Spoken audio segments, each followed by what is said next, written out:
La la la. Let's talk, man. Let's talk. Let's talk money. Let's talk trucking and money. Let's talk. First of all, let's have an introduction. You know what, people in this world out here, you gotta forgive yourself. You wanna know why you need to forgive yourself? Because sometimes throughout our life, you don't know any better. You don't know what you don't know. Men, women, and you gotta forgive yourself because you don't always make the best choices. You may make 10 bad choices, but make one good choices, and it can be great. So you got to forgive yourself. You got to forgive parents, teachers, people in higher up positions that you may look up to. You know, sometimes people don't know how to teach either. You know, they're making it. They're making $40, $50 an hour, $75 an hour. They're making it, you know. So, you know, in life, you have to forgive yourself. Because as you get older and progress in life, and you see some of the decisions you made, you realize, damn, that was a sucky position. I fucked that all up. Damn, I fucked that up. I fucked that up. I fucked that. I fucked that all up. And it's okay. It's okay. It truly is okay. You know, in life, you know, we make bad decisions. We don't get things right. This is what it is, man. You know. And why was I talking about fitness? Oh, let me talk about the fitness thing. Cause like just because you're online doesn't mean people know who you are, or they know your background, or they even know who you are to be talking about. I only talk about fitness because I used to be a bodybuilder. I bodybuilt for many years. I actually, to make a small story short, I just stopped bodybuilding because I couldn't afford it. I ain't gonna lie. I've been in a job for many years, and the sport of bodybuilding was so expensive at that time. Like 15 years ago, I couldn't afford it. Social media was what it is today. Back then, I just couldn't afford it. I had been in a job for years, like I always say. Just because you had a job for years doesn't mean shit. I just really just couldn't afford it. I mean, really, real talk. I just couldn't afford it. If having, you know, that 3% body fat would have paid bills, but unfortunately, you know, especially before the invention of social media it is today, you know, nobody really knows what you look like when you can be on stage and be running competitions before social media. And you know, you can be in great shape, but outside the people that's in that arena, nobody really knows you. You know, but today in today's world, social media is different. You know, social media, you know, you can build a following, you can do so much with social media in today's world. So, you know, obviously things have changed. I'm not going back into bodybuilding anyway. I'm really not into changing people. The one thing I've learned in my life, the life advice, is that, you know, I take people as they are. I'm not looking to change people. I take people as they are. Like other fitness advocate people, they meet a girlfriend or boyfriend and they want to get them to work out, and I've did that in my 20s. I'm not doing that no more. I'm not trying to change no fat person because they probably ain't gonna change. I mean, think about the people that you know when they get a new girlfriend or boyfriend. Do they drop 50 pounds? Think about that. No, they don't. Okay, no, they don't. No, they don't. Okay, I'm just, you know. But that's my background. I've spent a long time in fitness, and I still follow a lot of fitness gurus, and I still follow Mr. Olympia. You know, Ronnie Coleman, and I grew up lifting weights and watching bodybuilders for a long time. I thought everybody did it. I did it from like 16 for decades. I mean, for a long time for me. So the gym with me it was like second nature because you did it since you was like 16 for a long time. Now and then after, now I just lift weights. This is a hobby. Fitness for me now is just a hobby. Even though my IQ when it comes to fitness is probably smarter than 90% of people.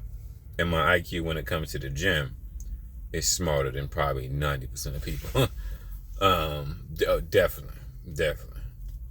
In the world, you don't have to be world class.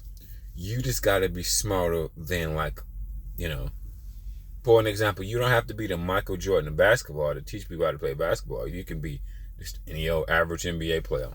Any old, because their IQ of basketball is still pretty high. Still pretty high, man. But shit, man. But shit, let's talk money though. Money is so important though. It is. Sometimes we just spend years working dead-end jobs. Sometimes people just never know. Huh?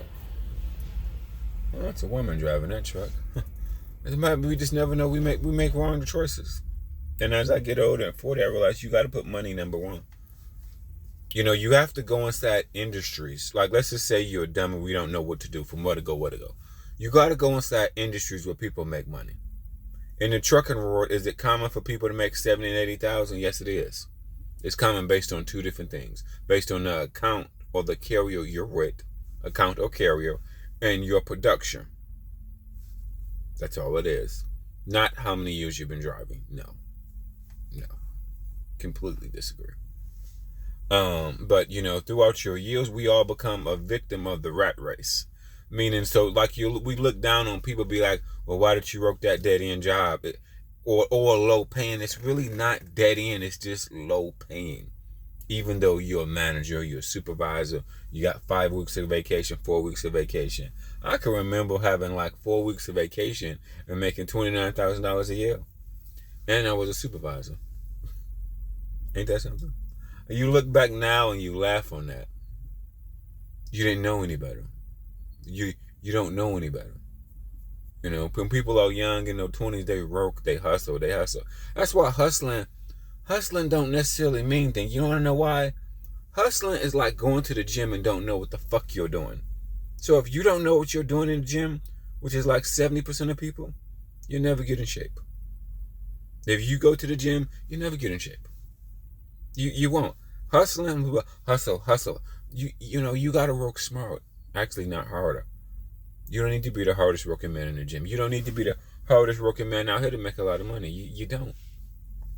Career is more just about industry, picking the right industry. And we look down on people like, well, why did you work this dead end job for so many years? Or why did you do this for so many years? Because we become a victim of that corporation. We become comfortable with our job. We spend years hoping and praying for a promotion. Sometimes people work in jobs for years, hoping and praying for a promotion. The promotion may never happen. They do, man. And then when it comes to being poor, even in your 30s, 40s, 50s, we get used to it. We just get used to something ain't going to get paid. Something is not going to get paid. How can we fix it, though? You ask yourself, ask a good question. How can you fix the poverty situation, the poor? You got to get in a career where people make money. That's number one. In my opinion, for me working at the age of 40, some of the lowest paying fields, it's food service and retail. You can spend 10 to 20 years in food service and retail and still be at the bottom, totem pole. When it comes to money, you need money. You want to know why you need money? Because shit always happens. You get sick. You get a flat tire. Something in your life, a crisis is going to happen, and it's going to require money. Or you to write a check. You need to write a check. Like they used to say back in the 80s. You got to write a check. That's all. But you got to forgive yourself, because sometimes you don't know. And sometimes your mama, your daddy, they don't know. Like, for an example, young people. Young, hot people, jawline, good skin, hot. Your parents be so happy when they get a job. I remember the hottest people I've ever worked with when I was a dining room manager, when I worked in fine dining food service. All the servers. They was all young, hot, mostly snow bunnies. Caitlin's, Emily's, Natalie's, Jessica's, Paige's. I worked with all them type of names for years. But actually, the best looking, I'll probably say, best looking, just appearance, because they was all servers. Best looking job, definitely. That job right there. But I didn't look at them like that at all. But aesthetically, these people was best looking. Oh, definitely. It was even a couple guys that the girls adore. One of my, I never forget a Kyle. I don't think I've ever worked with like a ugly Natalie. I don't think I've ever worked with an ugly Caitlin. Every Caitlin I've ever worked with or Natalie always was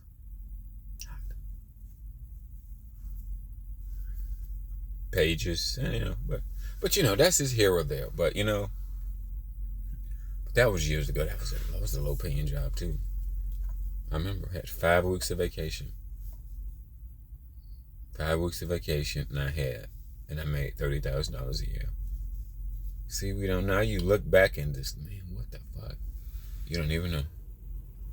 This has been my highest paid job right now. What I'm doing right now, driving a truck. Now let's switch to trucking. I am with a company that get paid 30% of the load. I was with a company a few months ago. They got paid 30% of the load. That was that pay is great. When they're transparently, they're great. Now this is for the truck drivers. When they send you the rate con, that's how I get dispatched now, is with the rate con. With a PDF file sent to that's the rate con is your dispatch. It's so much money in trucking. But it's like it's walls into trucking. It's not transparent. It's many different dedicated lanes. It's so many walls in trucking. It's money in it. It's great money, especially if you come from food service. If you come from these lower tier jobs where everybody make $40,000, very few people make $50,000, but everybody else make about 40. So if you come from food service to trucking, you think you're rich. Ain't nobody in food service making $1,500 a week. Ain't nobody in food service making $2,000 a week. People in trucking are. Oh, pause, because we are part of revenue. That's why. When you are a part of revenue, you can make money. Everybody that's a part of revenue can make the most money. Or a higher tier of money. I wouldn't say the most money, but a higher tier of money. For an example, pause, they pay 30%. So what does that mean? That means like sometimes your truck can gross in between 5, 6, and 7 grand a week. So like when I was with the company I was with last before, I think, I was getting $1,600, $1,700 checks with that company, getting gross. And personally, I think pay per mile is a ripoff. It's in trucking, I think it is. Now, only thing that's not transparent, when you are a company driver, you don't know how much your truck is grossing. You don't. So your truck could gross 7, 8. If you got 30% of that, 7 or 8, you would have a great check. You would. But now in the trucking world, you owner operators know, you super ego people know, the one thing, what's the problem? Just the biggest problem with being paid percentage. The biggest problem. Companies being transparent. Companies telling the driver how much the load actually pays. That's the wall that's in the trucking. It's barriers into trucking. You can't book your own loads unless you get your own authority or become like a carrier. I believe. I think I got that right. And then, you have to get a truck. But you can make good money as a company driver. You can make good money as a company driver. It depends on the account and the carrier. The account and the carrier that you work for. That's what it depends on. So it's barriers. And every carrier out here, what I've learned from getting so many companies, this is what I've learned. Inside scoop with trucking. Every carrier got different running lanes and they got different relationships. They may not have dedicated lanes like a J behind, but they have running lanes. And these running lanes may pay good. For an example, pause. I just got hired with this company. I've only been with him about a week. He said he had AutoZone loads. I have not did an AutoZone load. Now listen to this. Now you owner operator is going to love this. I've only been with this company like 4 days, right? They've been transparent. You know how much the first load pays? The first load you know how much that paid? The first load I picked up for this company, it was 450 miles loaded, about an 80-mile deadhead. So altogether for that first load I did with them was about 550 miles. You want to know how much that load paid? That load paid $1,700. Damn. Load 1, $1,700. Load 2, which the load I'm on right now, you want to know how much that load paid? the load pay I picked up, load 2, it was 700 miles. How much was the deadhead? I think the deadhead was like 80 miles. Yeah, I think it was like 80 or 100. I forgot 80. So all together, total, basically this load I'm on right now, all together, total, including the deadhead, it was like 800 miles. Let's just say that. Guess how much this load paid? This load paid $2,000. Damn, right? Damn. Where did I pick this load up from? I'm gonna give you some. I picked it up from, what was it, Kentucky? Oh shit, I can't remember. In the South, it was somewhere in the South, like Kentucky somewhere. So I had to pick it up from Kentucky, bring it all the way. It's going to PA, the east side of PA. You know, towards Philadelphia or Harrisburg area. Now, what's the negative and positive that I know? In this area, it's a lot of tolls. I've been to this area a lot. PA is my second home. PA, when it comes to loads, is my second home. So let me go back to the gist of it. So I've only been with this company 4 days. So within 2 loads, they've made almost $4,000. And to hire me, they didn't spend any money to hire me. They didn't fly me out. They didn't put me in a hotel. You want to know why they didn't spend any money hiring me? Because this company they hired me right out of Columbus, Ohio. I live in Columbus, Ohio area. So the only thing they did was drug tested me. So I was a recruit that didn't cost that much money. You didn't fly them out. You didn't put them in a hotel room. You didn't do anything. And already week 1, 4 days later, the truck is already grossing $3,700, and the nigga only did 2 loads. So what did I say? 8 plus 7. Didn't I say that? So 8 plus 7. So like 1,500 miles. So in 1,500 miles, right? Did I do that right? So you driving 1,500 miles, you done made them $3,700. When I saw that load, like, damn, I knew Lowe's was paying like shit. When I saw it, when he sent me the rate con, he sent me the rate con. The rate con meaning everything is in black and white. I think that's what Super Ego Guys is talking about, the rate con. Everything is in black and white. It's a PDF. That's how I get dispatched, through the PDF. They don't put nothing through no computer or no shit like that. They don't text message you shit. They text message you the rate con. See, the only thing about trucking, now this is the bad side. Some companies is transparent and some companies is not transparent. Because the carrier controls so much of the power. The driver, you don't control so much of the power. You can be getting dicked over. Like people are at Super Ego. Meaning your truck can be grossing like Bonehead Truckers. I just watched Bonehead Truckers. A guy on Bonehead Truckers was with Super Ego. I think he said his truck grossed like 9-10 grand. Or he said his last truck was supposed to be like 4,000. But, which I do believe it if he got good paying loads. 4,000 seemed like a hell of a lot of money. I don't know. I wouldn't. That just seemed a lot after all your deductions. I would believe $3,000 as an owner operator. I don't know if I would believe $4,000. And that seems pretty high. I would believe 3. I wouldn't believe 4. But that's just my personal opinion. That's just my personal opinion. You may have a check of $4,000, okay? But, Super Ego fucking people over, man. But back to the carrier. See, the carrier controls everything. They book the load because they're a carrier. They can finagle how much the load pays. And they can just tell the driver anything. That's what's fucked up about the trucking world with leasing. The load can be paying, a few drivers on the internet said the same thing. The load can be paying $2,000, but they tell you it's only paying $1,500.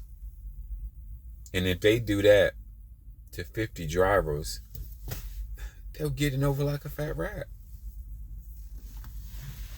Super Ego, you know how much people don't realize, you know how much money these companies are making just having 50 trucks? Having 50 trucks, you're making so much money. When I got hired with this guy, he asked me, did I know anybody in the area? I'm like, no, I don't know nobody. Because he just bought 3 trucks. The truck that he gave me was an African guy truck. That guy went to Africa. Because he probably made so much money. He probably made like $6,000 over a couple weeks. Then he went to Africa. Took some time off. I took his truck. He obviously going to have a truck when the guy come back, obviously. But I took his truck. The African guy truck. He said he was going to just give him another truck. He got multiple trucks.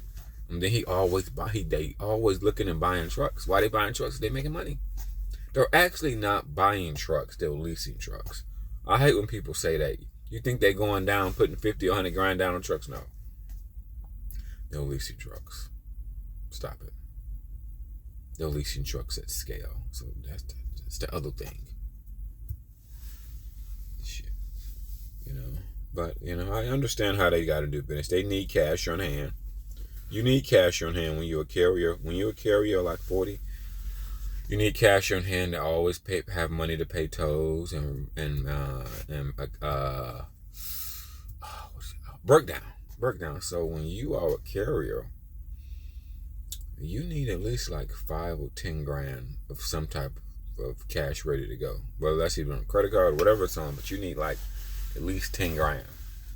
Big old companies like Swift, Western Express, they probably have accounts with like 20 grand in it. You got to pay for repairs, tolls. But you got to remember, these companies, these big old companies, they're making bank. They're making so much money, bro. So, but that's my take. They're making so much money. To recap, you got to forgive yourself, because at times when you look back at your decisions in life, you got to realize, man, you got to put money number one. And you got to forgive yourself, because sometimes people don't know any better. They don't. We all been corporate America, meaning you worked a low-paying job for years. It just happens to everybody. It's part of life that we live. You don't realize till you step back and look at it like, man, this ain't shit. This ain't shit. I ain't gonna never get ahead.